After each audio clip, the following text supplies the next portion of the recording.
What's up, all my movie-loving maniacs? It's your boy Bangful B of the Lassiter Factor, and today I'm going to talk about Ballerina, which, unlike the previous weekend, I got some free time over the last weekend to go see, so let's review.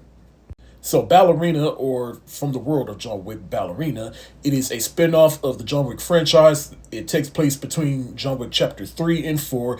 We follow Eve. She is a deadly assassin. We see her get recruited at a young age, go through training. She becomes an assassin, and then she eventually goes on a revenge quest in which she eventually crosses paths with John Wick.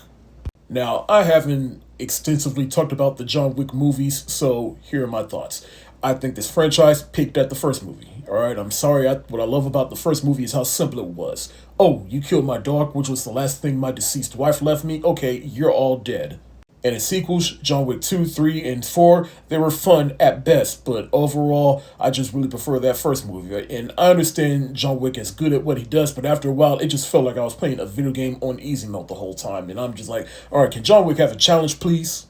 However, when John Wick Chapter 4 came out, I did think that it was the best of the sequels, but to be fair, that was the first John Wick movie that I actually went to the theater to go see.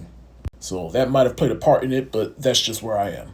The prequel spinoff, The Continental, which was released on Peacock, I did watch, and I watched all three parts, and honestly, I really could care less after completing it. And now here we are with Ballerina, in which it introduces a new character and played by Ana de Armas, who I am a fan of both as an actress and she's always fun to look at.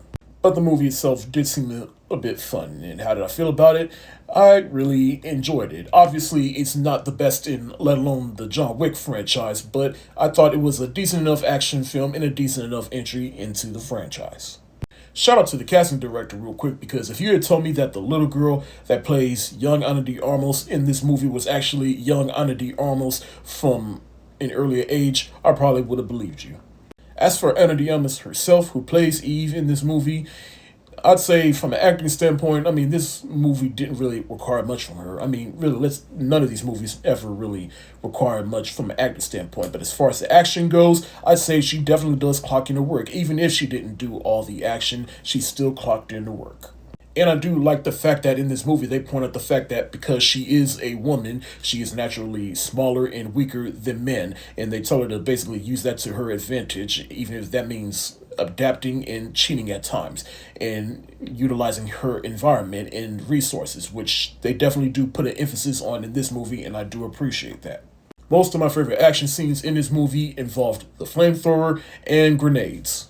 My favorite kill in this movie, let's just say, it involved a grenade and a table, and when you see it, you'll know what I'm talking about, if you haven't seen it already.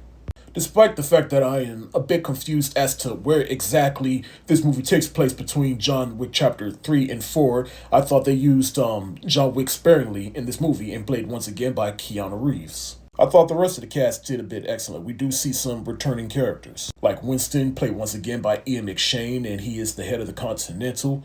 Lance Reddick, who returns as Sharon, and I didn't even know that he had shot some scenes for this movie prior to his death back in 2023, and it's also his final appearance in a movie ever, so I remember just seeing him in the trailers for this movie. It was a bit bittersweet knowing what had happened to him, and it's definitely bittersweet knowing that this is the final thing we will ever see him in.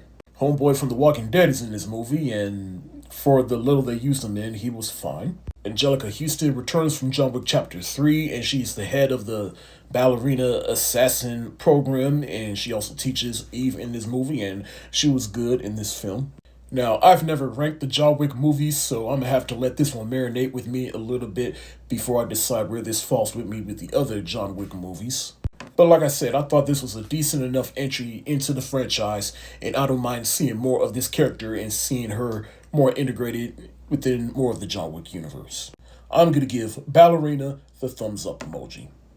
Thank y'all so much for watching. Have you seen Ballerina? If so, let me know what you think in the comment section below, and also let me know where this movie ranks with the other John Wick movies. This is your boy Bangful B of the Lassiter Factor. Stay safe, wash your hands, peace.